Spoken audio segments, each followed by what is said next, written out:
საქართველოს პენიტენციური ჯანდაცვის რეფორმაზე დღეს საშელახსულების სამინისტრომ, ჯანდაცვის სამინისტროს, ევროკავშირისა და ევროპის საბჭოს მხარდაჭერით შუალედური კონფერენცია გამართა. საუბარი შეეხო გამოწვევებსა და სამომავლო გეგმებსაც, როგორც საშელახსულების მინისტრი აცხადებს, ციხეებში გაუმჯობესებულია სამედიცინო მომსახურება, შემცირებულია სიკვდილიანობა.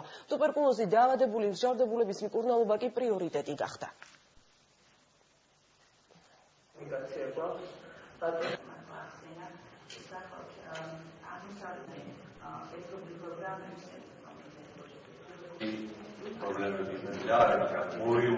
ჯანდაცვაში შემუშავდა 18 თვიანი გეგმა, რომლის ერთწლიანი პერიოდი დასრულდა და ძალიან შთამბეჭდავი შედეგები გვაქვს. პრაქტიკულად შეიძლება თუნდაც იგივე სიკვდილობის მაჩვენებელი სამჯერ შემცირდა და დაახლოებით დღეს ევროპის მაჩვენებელზე არის საქართველოს პენიტენციური სისტემა მხრივ.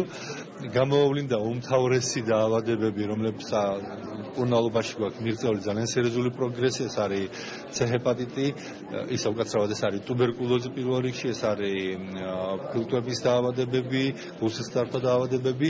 C-ჰეპატიტის პროგრამა, რომელსაც ბოლოში გავიდა მოლაპარაკებები და სავარაუდოდ იანვრიდან უკვე დავიწყებთ მკურნალობას. ერთობლივი პროექტი ჯანდაცვის მიმართულებით, რომელიც გახორციელდა საშელახსულების დაწესებულებებში, ალბათ ერთ-ერთი ყველაზე რთული იყო ერთის მხრივ, იმიტომ რომ უამრავი საკითხი იყო მოსაგვარებელი და მეორეს მხრივ ალბათ ერთ-ერთი ყველაზე ეფექტური პროექტი იყო ზოგადად ჯანდაცვაში, რადგანაც მოკლე დროში მოხერხდა უნიშნელოვანესი ცვლილებების მიღწევა. ეს ცვლილებები არ არის საკმარისი იმისთვის, რომ ჩავთვალოთ, რომ ყველაფერი მოგვარებულია, საჭირო არის შემდგომი პროგრესი და ყველაზე მთავარი ამოცანა ალბათ არის, რომ ეს დადებითი დინამიკა შენარჩუნებული იყოს. რა თქმა უნდა რჩება პრობლემა, იმიტომ რომ ის პირობები, რომელშიც იყვნენ პატიმრები, როდესაც მათ არ კურნალობდნენ, როდესაც მაგალითად C-ჰეპატიტით დაავადებული პატიმრების იზოლირება არ ხდებოდა და ჯანმრთელი პატიმრების დაავადნენ. წლების განმავლობაში მიტოვებული პატიმრების მდგომარეობა ეხლა იჩენს თავს, იმიტომ რომ ეს დაავადებები არის უკვე დროში უფრო კარგად დასანახი. შესაბამისად, საკმაოდ რთული მოცემულობა არის შექმნილი, მაგრამ ის ახალი პროექტი, რომელსაც ახორციელებს საშელახსულების სამინისტრო, აღმოჩნდა მართლა ძალიან კარგი.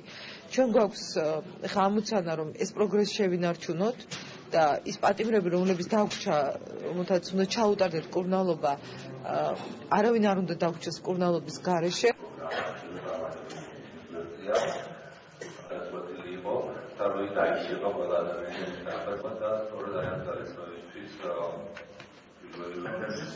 რეფორმას საქმის რომელიც გაკეთდა, საქმის რომელიც დაჩადა საკეთები და მედია გასაკუთრებით. მებრივი კომუნიკაცია გვაქვს.